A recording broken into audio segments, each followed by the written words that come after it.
बात करते हैं Maxwell law of velocity distribution के बारे में।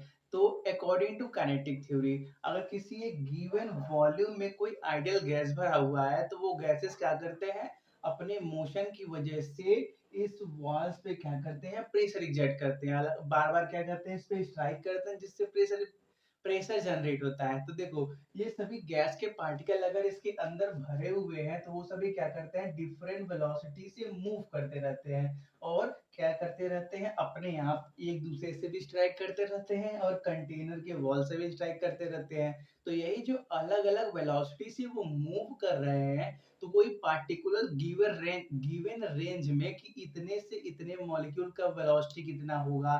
सपोज कर लो किसी कंटेनर में 100 मॉलिक्यूल है, तो 1 से 50 तक के मॉलिक्यूल का वेलोसिटी कितना होगा, 50 से 100 तक के मॉलिक्यूल का वेलोसिटी कितना होगा।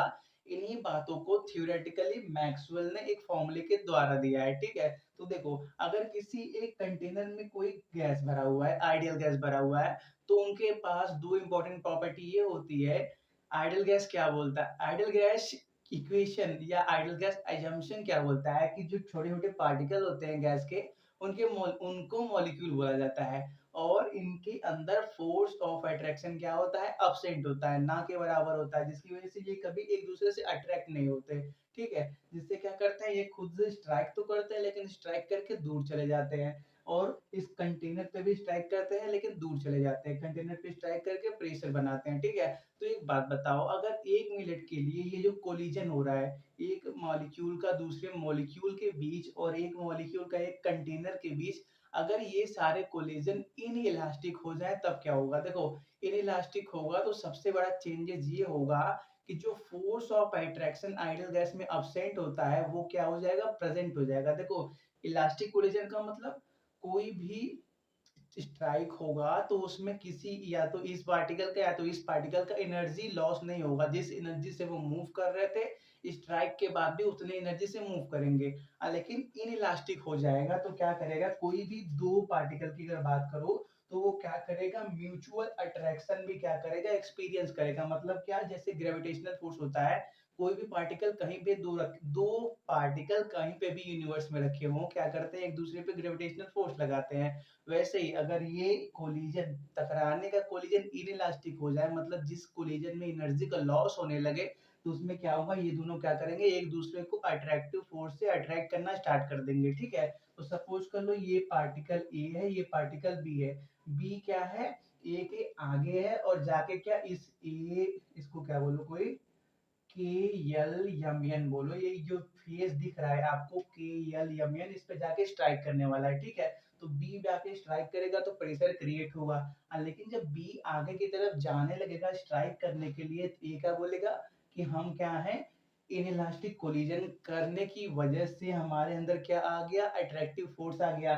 तो बी आगे जाना चाहेगा लेकिन ये क्या करेगा, अट्रैक्टिव फोर्स की वजह से उसको पीछे खींचने लगेगा, जिसकी वजह से क्या होगा, बी कम फोर्स से इसके ऊपर स्ट्राइक करेगा, जिससे क्या होगा, प्रेशर का वैल्यू कम आएगा। ठीक है, जो आप आइडियल गैस इक्वेशन निकालते हो प्रेशर का value, force of attraction in a given container क्या होता है, force of attraction between molecules क्या होता है, अब्सेंट होता है। अगर वो प्रेजेंट हो जाए तो जो प्रेशर का वैल्यू आता है वो डिफरेंट आता है। ठीक है, तो देखो, उसकी बात नहीं करनी थी, बस थोड़ी सी नॉलेज था कि अगर इनइलास्टिक हो जाए तो होगा क्या। ठीक है, तो वही जो अलग अलग वेलोसिटी से वो मूव किए और क्या किए, कोलाइड करके एक दूसरे का डायरेक्शन चेंज किए, अपना डायरेक्शन चेंज किए और दूसरे पार्टिकल का भी डायरेक्शन चेंज किए, जिसकी वजह से क्या हुआ, इस नए थ्योरी का जन्म हुआ। ठीक है, तो मैक्सवेल ने बोला कि अगर किसी पार्टिकुलर रेंज में कोई अलग अलग मॉलिक्यूल है तो उनका जो वेलोसिटी होगा इस इक्वेशन से दिया जा सकता है। ठीक है,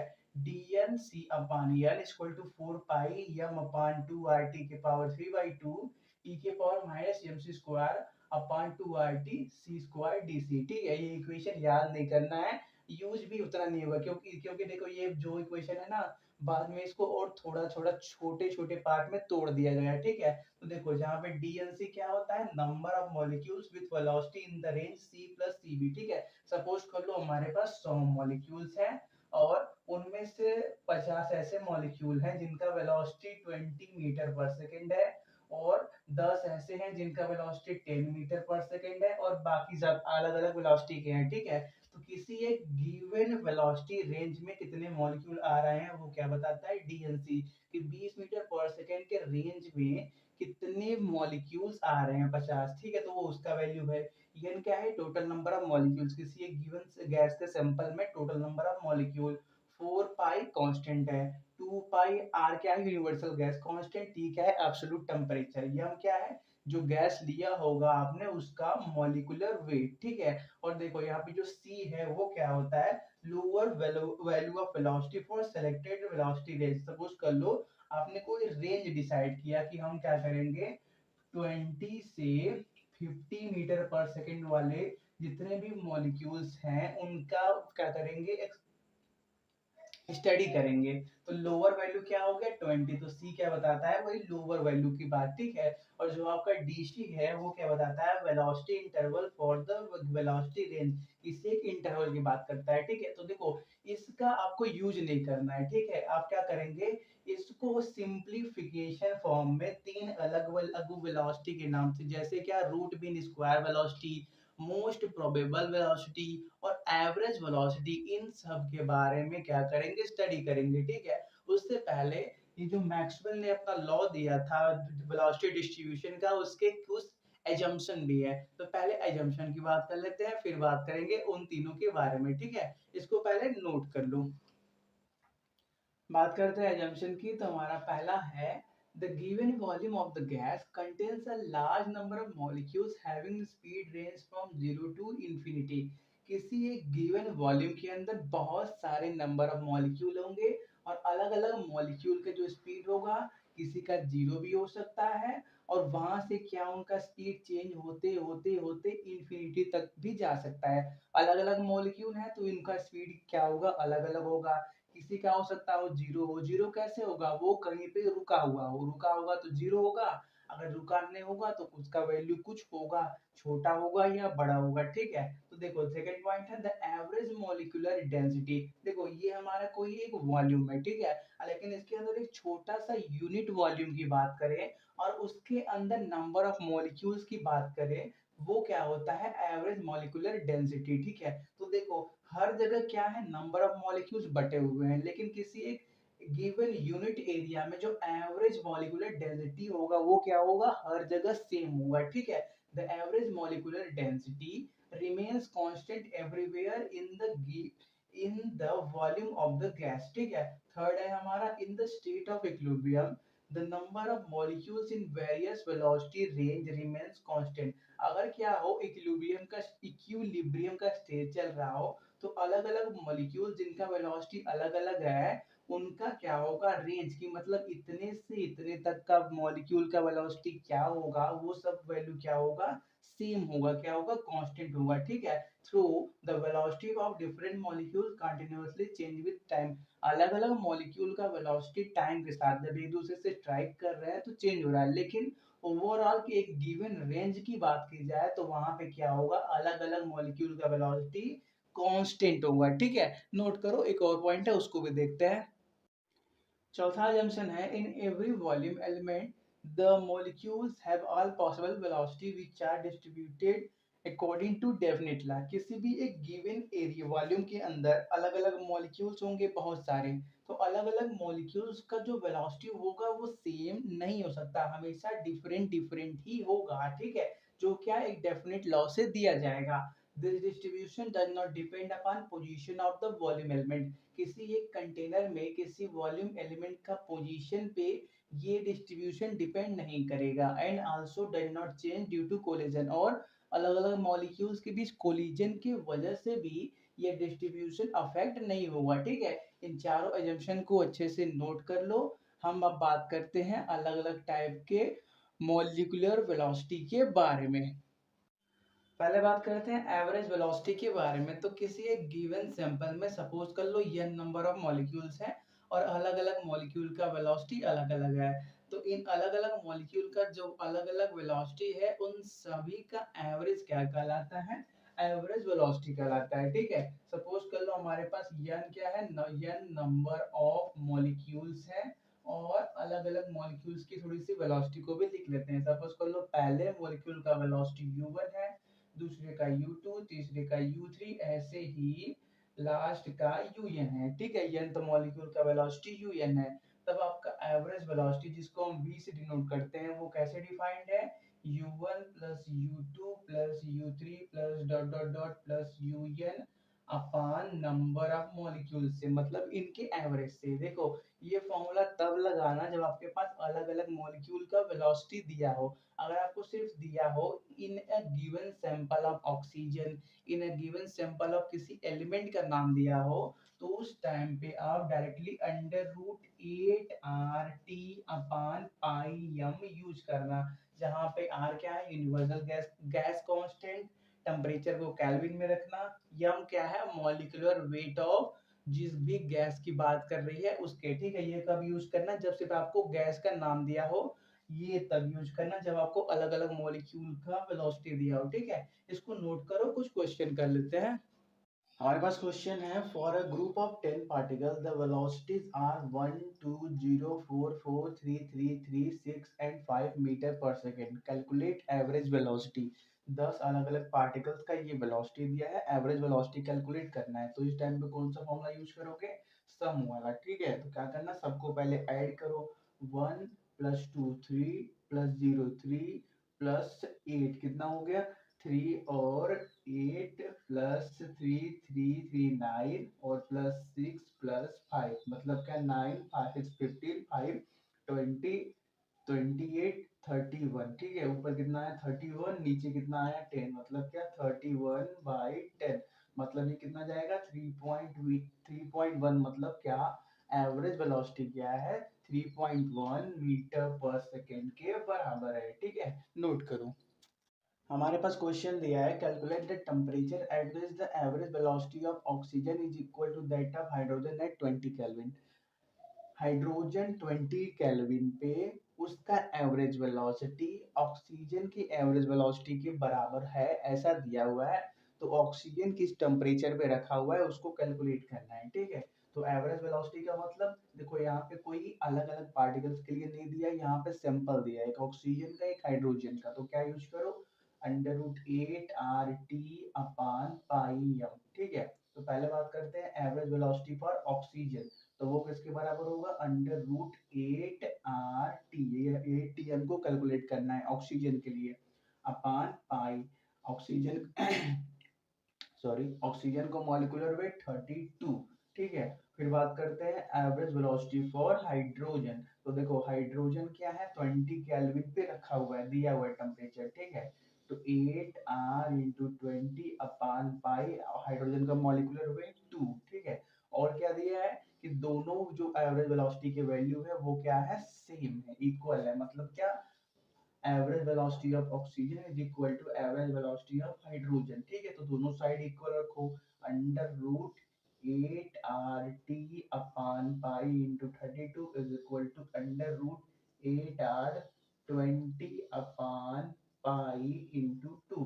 क्या करो? दोनों साइड स्क्वायर करोगे, स्क्वायर करोगे तो रूट हट जाएगा, सिंपली इतना बचेगा। तो देखो अब क्या करो, जो चीज कट रहा है उसको काट दो और टी को सब्जेक्ट बनाओ। ठीक है? तो वो क्या क्या कटेगा? पाई पाई कट जाएगा, 8 आर कट जाएगा, 2 से 16 टाइम्स ये कट जाएगा। ठीक है? इतना फिर अभी रोके रहो। अब देखो टी निकालना है तो क्या करो? सिंपली 16 को उधर मल्टीप्लाई कर दो, तो उधर क्या है? 20 पहले से ही है, 16 बाद में आ गया, तो कितना हो जाएगा ये? 16 टू 32, मतलब 320 केल्विन। तो ऑक्सीजन आपका यहाँ पे 320 केल्विन पे रखा हुआ है। ठीक है? ऑक्सीजन 320 केल्विन पे रखा हुआ है, हाइड्रोजन 20 केल्विन पे रखा हुआ है, तब दोनों का एवरेज वेलोसिटी का वैल्यू क्या आ रहा है? सेम आ रहा है। ठीक है? नोट कर लो।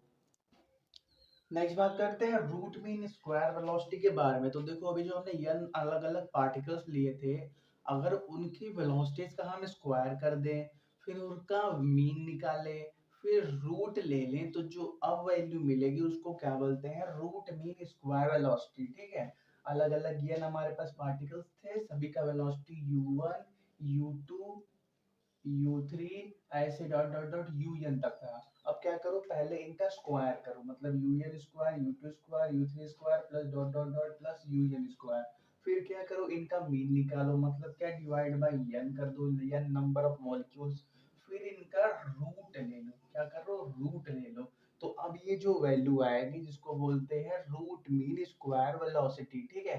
अपोजिट चलता है, पहले स्क्वायर करो, फिर मीन लो, फिर रूट लो, ठीक है। इसका देखो, जो हमने काइनेटिक थ्योरी में उसका सिंबल हमने सी के ऊपर बार यूज किया था, कई बुक में यू से भी डिनोट किया जाता है, ठीक है। तो आप दोनों यूज कर सकते हो। तो यू इज इक्वल टू क्या आ गया, इतना आ गया, ठीक है। देखो, हमेशा आपको अलग अलग पार्टिकल्स तो दिए नहीं होंगे, तो आप इस फॉर्म में तब यूज करना जब आपको अलग अलग पार्टिकल्स का वेलोसिटी दिया हो। अगर कोई एक सैंपल दिया हो कि calculate root mean square velocity of oxygen, calculate root mean square velocity of hydrogen, nitrogen, sulphur, कुछ भी, तो उस टाइम पे simple under root 3 RT upon capital M use करना, ठीक है। ये फॉर्मूला आया कैसे उसको देख लो। According to kinetic theory, PV is equal to 1/3 M N C square, इतना हमको मालूम है। यम क्या होता है, एक मॉलिक्यूल का मास, एन क्या होता है, टोटल नंबर ऑफ मॉलिक्यूल, ठीक है। तो अगर हम क्या करें, इन दोनों को मल्टीप्लाई कर दो तो क्या मिल जाएगा, टोटल मास ऑफ मॉलिक्यूल मिल जाएगा, ठीक है। अब क्या करो, अगर एक मोल की बात करो तो पीवी इक्वल टू क्या होता है, एन आर टी। लेकिन आपने एन का वैल्यू 1 ले लिया, तो मतलब क्या हो जाएगा, सिंपली आर टी, ठीक है। तो अब क्या करो, इसको इतने को सब्जेक्ट में लेके स्टडी करो। तो देखो, अगर क्या करोगे, इसको क्या बनाओगे, बाहर करना चाहोगे, मतलब square of root mean square का वैल्यू निकालना चाहोगे, तो कितना निकलेगा, 3 RT अपान कैपिटल एम के बराबर। अब स्क्वायर हटाओगे तो यहाँ पे क्या आ जाएगा, रूट आ जाएगा। तो ये किसका वैल्यू हो गया, रूट मीन स्क्वायर वेलोसिटी का, ठीक है। आर क्या है, यूनिवर्सल गैस कांस्टेंट, टी क्या है, टेम्परेचर रखना केल्विन में, ये क्या है, किसी भी सैंपल का मॉलिक्यूलर वेट। ऐसे क्वेश्चन पूछे, calculate root mean square velocity of oxygen at 32 degree Celsius, degree Celsius. तो क्या करना, टेम्परेचर को केल्विन में पहले कन्वर्ट कर लेना। मॉलिक्यूलर वेट तो 32 होता है, मालूम है, ठीक है। तो देखो, ये बात हो गई इसके बारे में। अगर क्या हो, आपको किसी सैंपल का डेंसिटी दिया हो, तब क्या यूज करना, ठीक है। तो उस टाइम पे इतने को सब्जेक्ट बनाओ, नया फॉर्मूला बनाओ।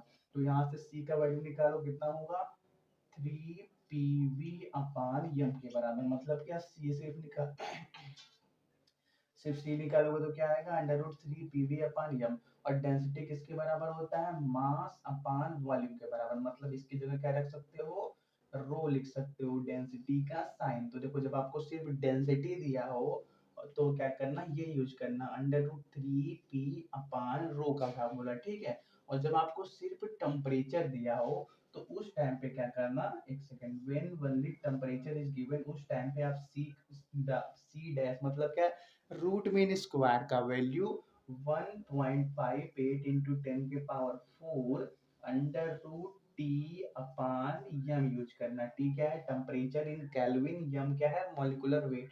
हमेशा मॉलिक्यूलर वेट को एएमयू में देखना। मतलब क्या, अगर ऑक्सीजन का मॉलिक्यूलर वेट पूछे तो कितना होता है, 32 U होता है, ऐसे रखना, ठीक है। तो देखो, जब आप क्या करोगे, मॉलिक्यूलर वेट को एएमयू में रखोगे, टेम्परेचर को केल्विन में रखोगे, तो मल्टीप्लाई करके सॉल्व कर दोगे, तो आपका जो रूट मीन स्क्वायर का वैल्यू होगा वो सेंटीमीटर पर सेकेंड के अंदर आएगा, ठीक है।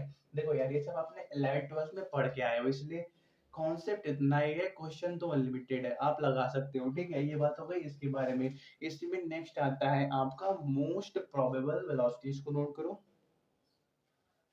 वो क्या होता है, सपोज कर लो किसी एक सिस्टम में बहुत सारे मॉलिक्यूल्स हैं, तो कोई एक पार्टिकुलर वेलोसिटी कितने मॉलिक्यूल क्या करते हैं, अक्वायर करते हैं, उसको क्या बोलते हैं, मोस्ट प्रोबेबल वेलोसिटी, ठीक है। अलग अलग मॉलिक्यूल का वेलोसिटी अलग अलग है, लेकिन सबसे ज्यादा मॉलिक्यूल्स किस वेलोसिटी के आसपास में क्या कर रहे हैं, मूव कर रहे हैं। जैसे हमारे पास 100, सपोज कर लो एक सैंपल में 100 मॉलिक्यूल्स हैं, ठीक है। तो सपोज में से क्या 20 मॉलिक्यूल ऐसे हैं जो क्या कर रहे हैं, 1 मीटर पर सेकेंड से मूव कर रहे हैं।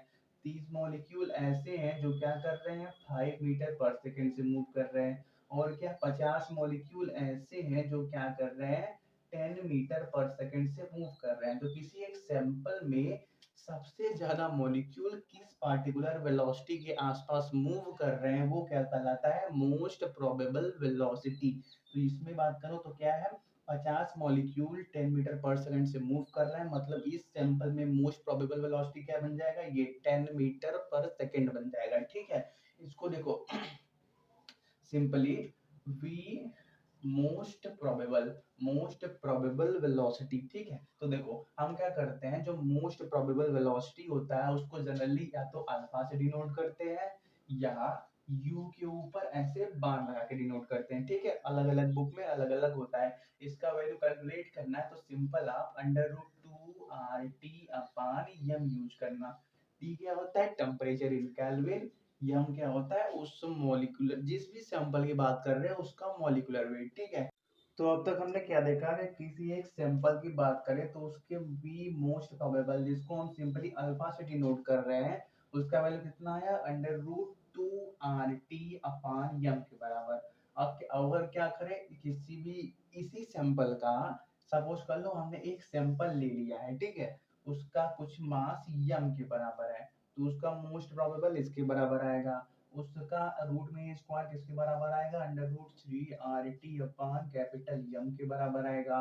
और उसका एवरेज वेलोसिटी किसके बराबर आएगा, under root 8 RT upon pi यम के बराबर आएगा। ठीक है, तो इस पार्टिकुलर सैंपल के लिए अगर हम क्या करें, इनका इनका इनका रेशियो निकाले तो कितना होगा। ठीक है, पार्टिकुलर सैंपल का मतलब सभी का यम यम यम सेम रहेगा, और किसी पार्टिकुलर टेम्परेचर पे बात करोगे तो सबका टी भी सेम रहेगा। तो ठीक है, मतलब alpha is to U is to V निकालो तो कितना आता है, मतलब क्या, under root 2 RT upon M is to under root 3 RT upon M is to under root 8 RT upon pi M. तो देखो आर टी यम सब में कैंसिल, मतलब इनका रेशियो कितना आएगा, under root 2 is to under root 3 is to under root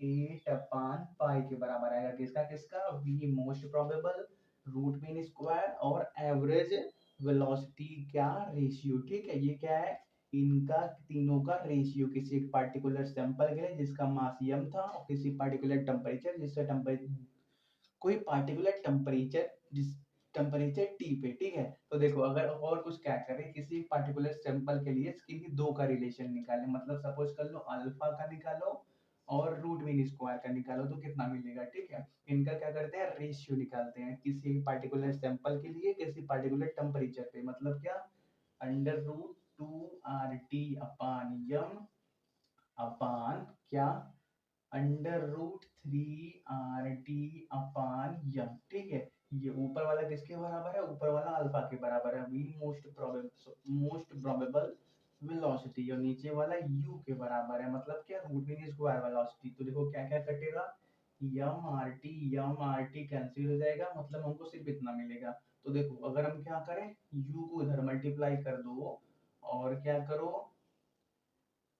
under root 3 है, under root 2 है, तो इसको क्या करो, ऊपर करो तो क्या मिलेगा, अंडर रूट 2/3 मिलेगा इज इक्वल टू अल्फा। तो किसी एक पार्टिकुलर सैंपल के लिए उसका मोस्ट प्रोबेबल वेलोसिटी किसके बराबर है, under root 2/3 root mean square velocity के बराबर है। ठीक है, ऐसे ही आप क्या कर सकते हो, अल्फा और यू भी में, यू में निकाला तो आप अल्फा और बी में भी निकाल सकते हो। ठीक है, और क्या, यू और बी में भी निकाल सकते हो। चलो ये सब आप टास्क कर लेना। ठीक है, ये सब आपके लिए एच डब्ल्यू की तरह है। ठीक है, ये तो ये बात हो गई आज की क्लास के बारे में।